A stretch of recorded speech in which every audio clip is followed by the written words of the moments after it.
The curious case of the Gen Z progressive. How did they get to where they are? What role did the education system play? What role did parents play? Yeah, we got to talk about that. Instead of focusing on winning arguments, we're teaching the basic fundamentals of sales and marketing and how we can use them to win in the world of politics, teaching you how to meet people where they're at on the issues they care about. Welcome to the Brian Nichols Show.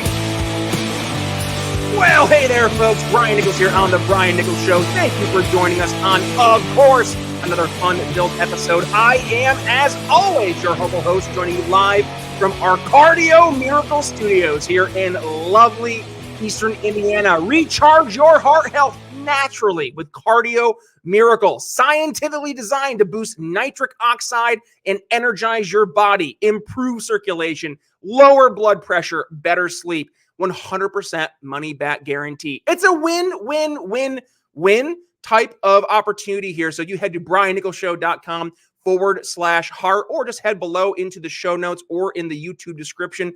You can go to briannicholsshow.com/heart and get your Cardio Miracle 15% off. Just use code TBNS at checkout. And yeah, like I said, 100% money back guarantee. So join the thousands of others who have started their heart health journey. One more time, Cardio Miracle. Use code TBNS for 15% off your order. All right, progressive Gen Zers. How did we get here? It seems like a majority, at the very least, of Gen Zers and millennials and, well, heck, all the younger generations for that matter, seem to lean more and more towards the progressive side of the aisle, especially as we continue forward. And just to dig into the why, how did we get to the point where the younger generations just always seem to be drifting left? To help discuss that and more, returning to the Brian Nichols Show, Olivia Rondeau. Welcome back to the program.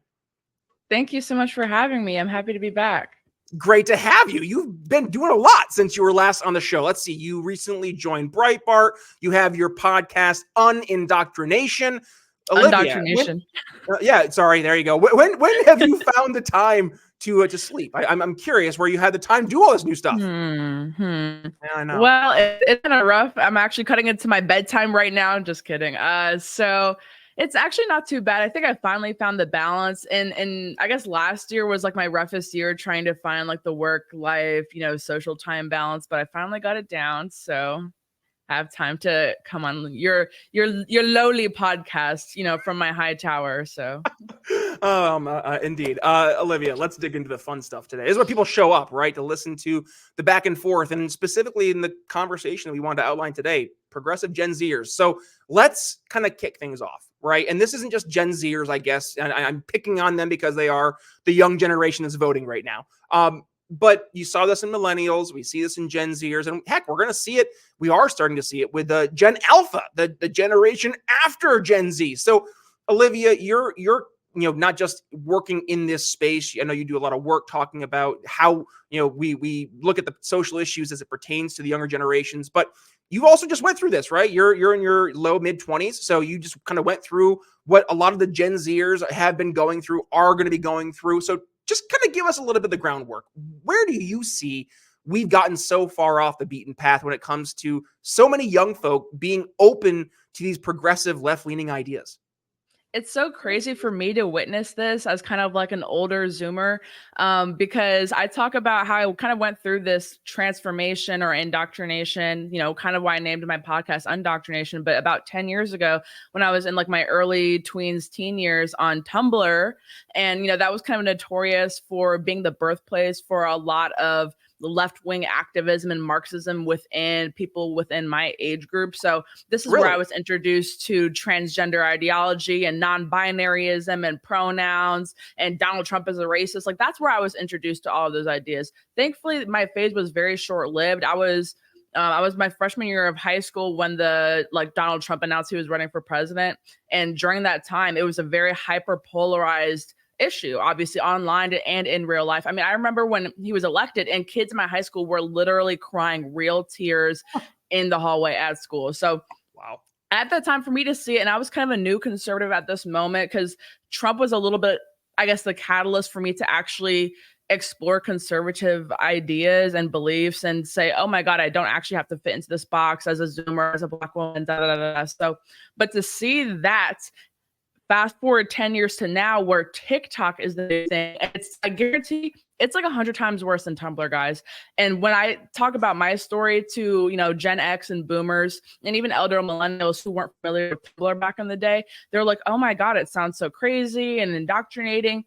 They don't even know the half of it when it comes to TikTok. They really don't, because the way that the algorithm is, the way that, and I've seen this happen countless times, the way that waves of people, I've seen cyberbullying over disagreements of political opinion on TikTok like never before. We talk about getting ratioed on Twitter or getting like canceled on Tumblr and other social media platforms back in the day.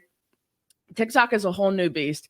TikTok really is a whole new beast, because the way the algorithm works is somebody makes a statement. Let's say somebody makes a pro-Israel statement. Whether I agree with it or not, it should be allowed to be on the platform, you would think. Somebody makes a pro-Israel statement. The way the algorithm works is it will push it into the feed of, let's say, a bunch of anti-Israel creators. Okay, so far that's all right. But what it will do is give the ability to these creators to stitch these videos, like kind of in a duet type of sense, and sick all of their millions and millions and millions of followers on this creator. And it's almost beyond canceling, because there's no redemption for these people. You don't want to change their mind. It's just like social death. You want to almost kill these people in terms of walking through society. You want to absolutely remove them from their schools, their jobs, and so on and so forth. And so it's scary to me, because I used to get in arguments and stuff on my little anonymous Tumblr page back in the day. But now these people, it's like teenagers, 12-year-olds, 13-year-olds, doxing people, finding their schools, their employers, all on TikTok, and it's all pushed in the algorithm.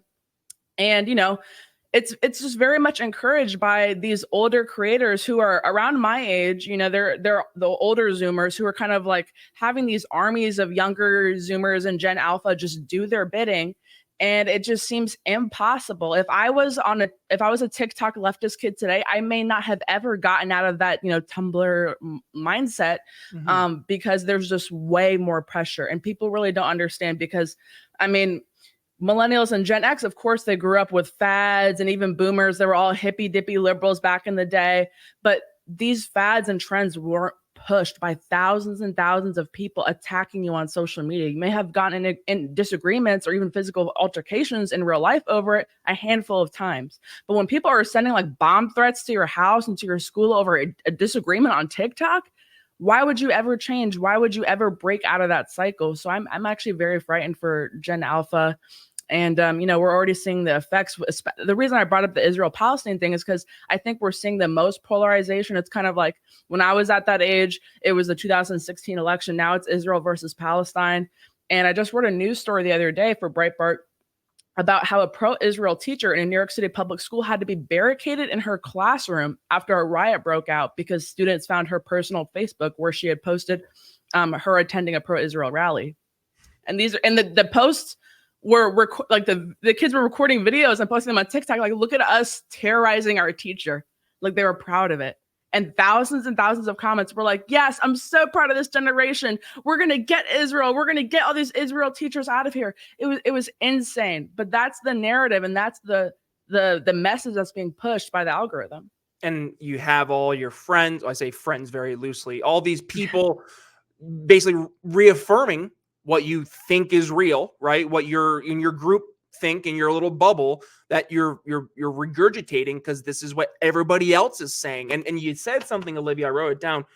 Gone are the days of social justice, and now welcome the days of social death. If you don't toe the line, good luck, right? And it's not just like, oh, you're a bad person, cancel culture. This is, to your point, bomb threats, death threats, calling their places of work and trying to get them fired. This is harassment, right? This is gone far past speech in many instances, and now we're starting to toe into the violent side of things, and that's where it gets really spooky, because to your point, there was an area for you to find some redemption, right? There was an area for you to ask some questions and thankfully get some different answers outside of your bubble.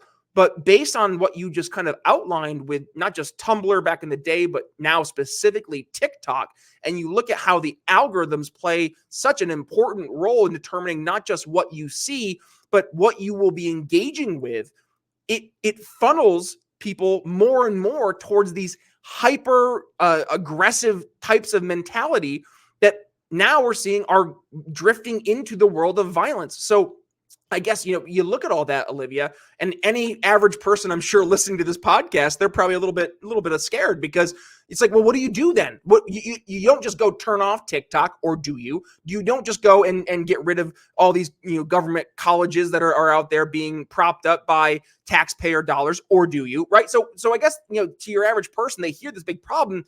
They don't really see the solution, though. So in your kind of your world of living through this also, but obviously now you're commentating on this, Olivia, what would be kind of your perspective of how we can not necessarily like get rid of this problem, but try to best address it with the tools that we have? So I'm going to direct this, I guess, two different messages to two different groups of people. One for the people, the teens and the kids who find themselves in this predicament, and one for the parents. So to fellow Gen Zers and younger, to the I don't know if any Generation Alpha, I don't know if you got any 8-year-olds listening to this, but any parents possibly, but this one's for the Gen Zers. If you find yourself in this predicament like I did when I was feeling ostracized by my peers in school, and this was, again, during the 2016 election, I was even kicked out of the Black Student Union at my school at this time. And I went to like a majority white school, and there was maybe like 30 Black kids, every single one of them in the Black Student Union. So I kind of joined it to like make Black friends and like just have that sense of community or whatever. But there really was none. And so I would say that it's not worth finding your community or finding your tribe or, whatever that may mean for you, if it means compromising on your beliefs or being told to just shut up and sit down when it comes to speaking up for what you believe in. So whether that's pro-Palestine, pro-Israel, whether that's conservative or liberal or leftist or whatnot, I just think it's not worth compromising if that means, losing friends, because are those your friends really in the first place? Or especially for TikTok or internet clout. If you don't want to be inundated with thousands and thousands of hate comments, I totally get that. But I think there also is something to be said for being proud and being that beacon of light for somebody else, because I have had countless teens and young adults say to me over the years, like, thank you for speaking out about this, especially when I was doing activism while in college, just because so many people don't have that privilege to be able to, use their First Amendment right and, speak their minds truly. So I would say if you have the opportunity, please do it if you can, and don't do it if it's like somebody pushing you to lean one way or the other. And then for the parents, I will absolutely say don't let your kids on TikTok, especially if they're like under 16. I really don't even think kids should really have a smartphone. I think it's ridiculous. I see 9-year-olds walking around with iPads, iPhones, and the newest ones at that. They have nicer phones than I do. I think it's ridiculous. And I've seen this trend going around where it's not political related, but I think it's really indicative of how these online spheres have kind of adultified our children, because there's a trend going around on Instagram and TikTok where mothers are reading their like teenagers, like 9 to 12 years old Christmas lists, and they're all asking for things that are like, don't you all want toys anymore? They're all asking for like iPads. They're all asking for like expensive makeup and care brands that I would have never known as a 9-year-old. And it just goes to show how they're following all these influencers, whether it be a beauty influencer or like a YouTuber or a gaming influencer or something. They're just being introduced to like all these things that teenagers would care about at a very young age. And so when they actually become teenagers, then they're even more adultified and even more adultified. And we just shouldn't be putting this responsibility on kids or teenagers to want all these things or to have all these opinions and beliefs and transform them into little social activists. And I just really caution against giving your kids access to social media, because I know how it really poisoned my mind at a young age before social media really took off. Like, I didn't even have like Instagram or Snapchat until I was in high school, and that still really poisoned my mind. So I would just really advise against it. And like Olivia, so we're not too far apart in our ages, but I'm You're older. old. I'm old. I'm an old man. I know. But even back when I was in high school, like that's when, okay, now I am an old man. That's when social media was just coming out, right? So we had MySpace, we had Facebook, but it was so different, right? Like my MySpace was, it's 8 of your friends and you'd align how they would prioritize in your friend list, and then you'd have your music that would start on your profile, and it was really just like your profile was an expression of who you were. And now your profile is an expression of your causes, right? Like what you believe in, what you're going out for, some social and who others want you to be, because it's very much less private. Because I'm assuming you weren't like a MySpace viral influencer, and I'm assuming most people on MySpace and Facebook back in the day, this was before the age of like major influencers and social media celebrities, people who became famous just off of social media. I mean, there was like Jeffree Star back in the MySpace days, but that was like one of the very few, and that's why he was notable. And now it's so easy for the algorithm on TikTok especially to pick up a random video and make it go super viral. And I've talked about how I feel like I became kind of an overnight influencer on Twitter because I had one tweet when I was 17 go viral, and I gained like 10,000 followers overnight. So one day I had about 200 followers, the next day I had 10K. But these kids are gaining like 10 times that amount of following overnight. They're getting millions of views overnight, and suddenly they're launched into this creative space where they can make money off their videos if only you say the right thing. You can gain popularity and clout and love and influence from your videos, but only if you say the right thing. So it's just so much more responsibility than even I had, and I feel like I had almost too much responsibility as a 17-year-old who was like low-key Twitter famous, and like that's really not famous in terms of social media fame now. Like 10,000 followers is literally nothing in terms of, compared to what these kids have access to on TikTok. Well, and kind of going back to the progression I was going through there, you never were meant to talk to thousands, tens of thousands, hundreds of thousands, millions of people with one click of a button. And thinking back to Facebook and MySpace, I mean, it was not just my friends, people I knew in real life. Like my MySpace friends were my friends from school. My Facebook friends were my friends from school. My friends, my friends from home. My family. It was a core group of people that I knew, liked, and trusted. Right. And you fast forward to the advent of Twitter, advent of YouTube, advent of TikTok, Instagram. And with Twitter or with Facebook changing over the years, and it went away from that one-to-one, one-to-few interaction, and now it's one to a platform of hundreds of thousands, millions of people, and we not only are we the ones now communicating that, but we are the ones being influenced by that. And it was something you raised earlier, right? Like it was my friends, and I was saying things to my friends of what who I was and what I cared about, now my cause, and you said it, right? What people wanted me to care about.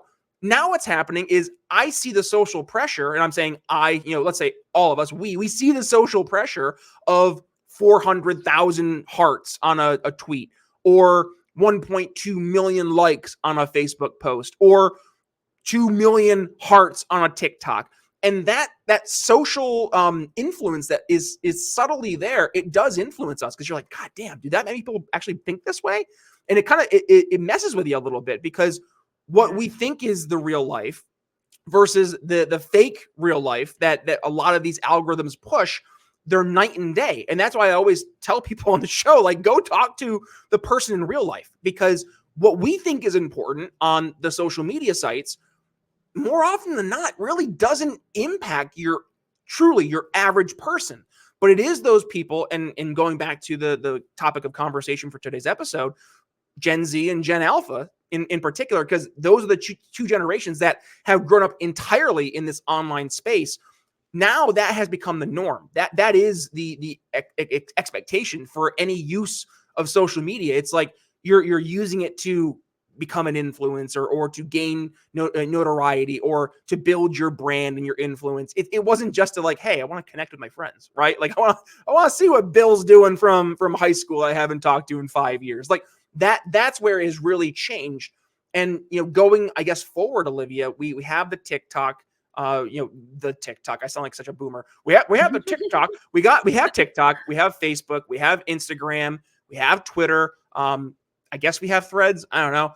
It exists. I don't even know what that is. Yeah, it wants to be Twitter, but it's a Zuckerberg clone, just like him. So when you look at like the different social medias we have now, going forward, I'm kind of seeing the old social media sites like your Facebook and your Twitter, those kind of giants, they're losing their luster. I mean, this isn't a thing about Elon Musk or anything like that. It's just the user base for them has drastically changed. And with the advent of all these smaller social media sites, you've seen a lot of the folks that would be traditionally on one site now going to much more niche sites that maybe is more personal to them, or joining a community like a Twitter group or space or something like that that means more to them. So I say all that, Olivia, when we're kind of going forward here and we're trying to outreach specifically to Gen Z and Gen Alpha, what's the best way to meet them where they're at? What's the best way to get on their purview without it being aggressive, without it being salesy?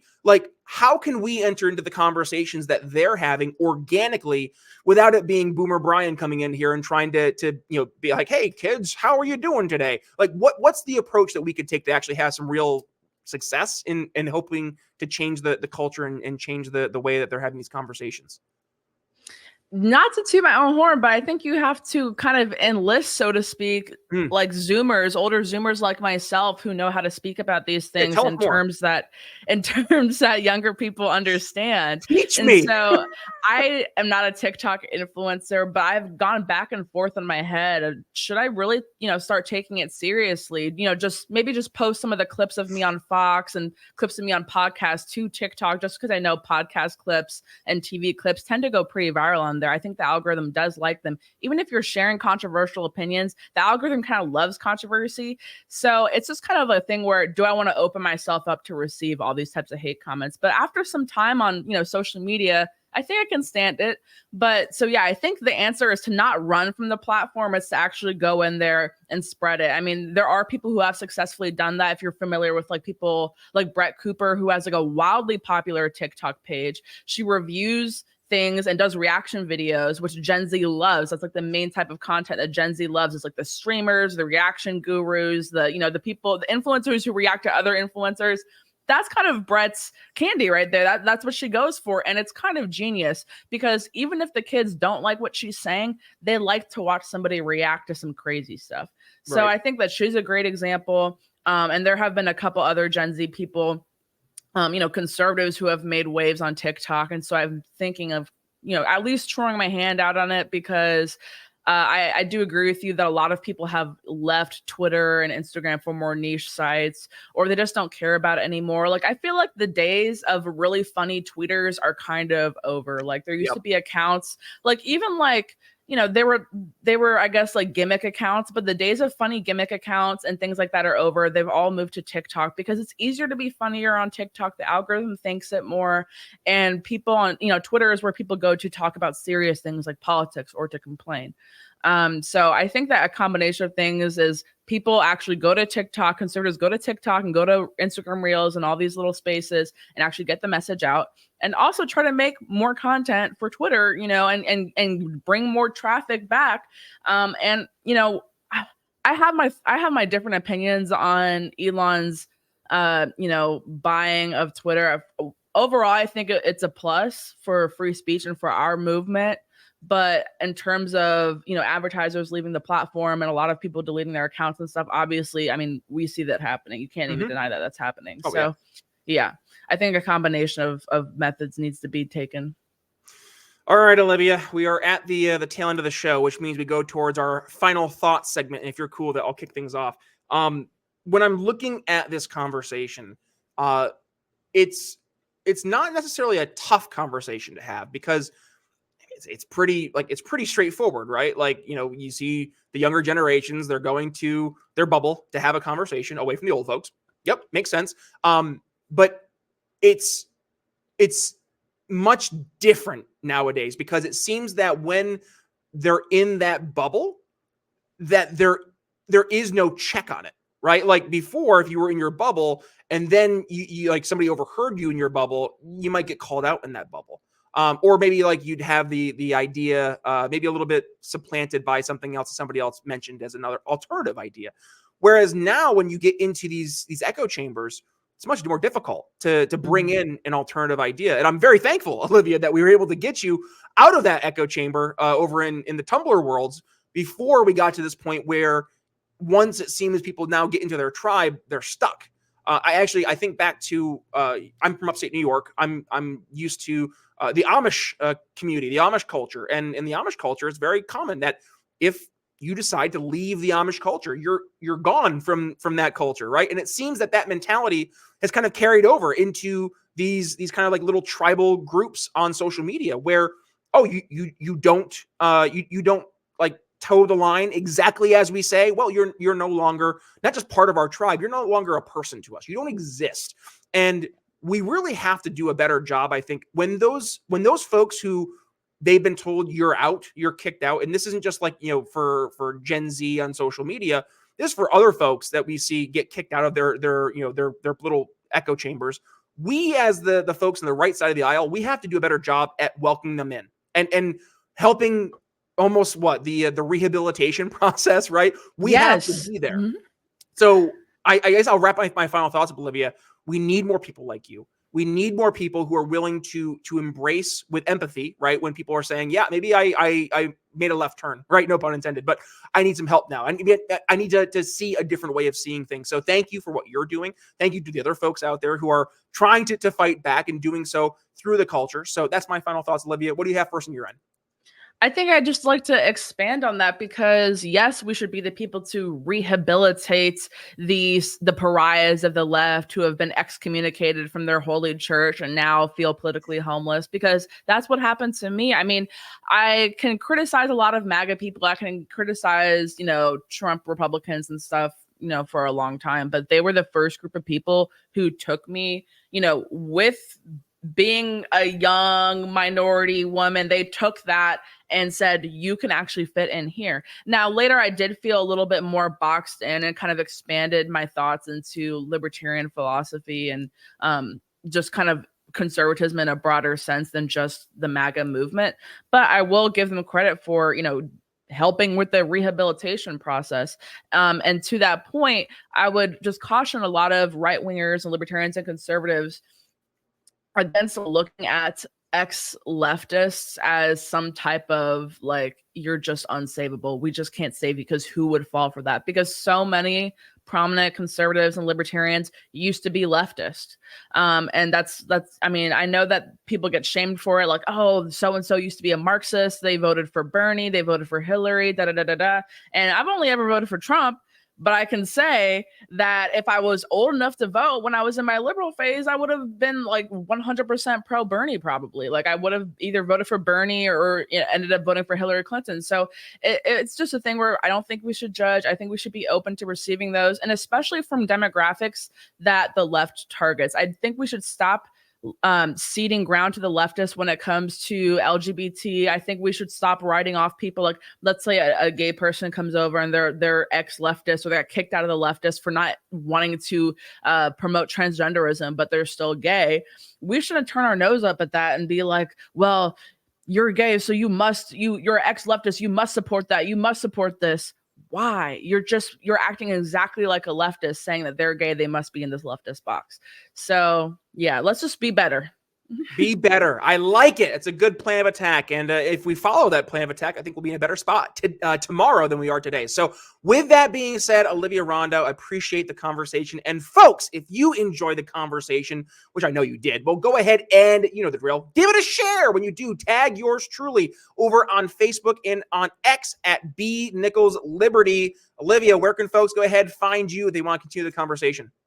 You guys should watch my podcast, Undoctrination. You can find us on YouTube, Spotify, Apple, or wherever you listen to your podcasts, and also on Twitter at Rondeau Olivia. There you go, folks. All right. And where can you find the Brian Nichols Show? You can find us over on all your video platforms, YouTube, Rumble, X.com. Also, we upload our episodes to Ben Swann's Sovren, Sovren, which if you are watching us over there, congratulations. You're seeing today's episode before anybody else. That's your Sovren exclusive. Otherwise, the entire episode's uploaded to X.com in their entirety. And then, as I mentioned, over on your traditional YouTube and Rumbles, if you are joining us over there, hit that subscribe button, little notification bell. And of course, folks, hit that like button because, yes, it does actually help the algos say, hey, people like this stuff. We should show more people this stuff. So please hit that like button. And if you are, in the comments, please let us know your thoughts. We'd love to hear about it as well. And then in terms of the podcast, yes, as Olivia mentioned, Spotify, Apple Podcasts, YouTube Music, wherever it is you get your podcast, you can find The Brian Nichols Show. Again, hit subscribe. Also, we have over 790 other episodes with a few appearances here from Olivia back in yesteryear. So I'm going to include actually one of those episodes popping up right about here, I believe, if you're joining us on the YouTube. So make sure you stick around for that. Otherwise, I'll include that in the show notes. And one last piece of, I guess, not advice, it is advice. If you have not yet signed up for our Don't Hurt People, Don't Take People's Stuff bumper sticker giveaway, what are you doing? Go give a 5-star rating and review to The Brian Nichols Show over at briannicholsshow.com. Take a screenshot, email it to me, brian@briannicholsshow.com.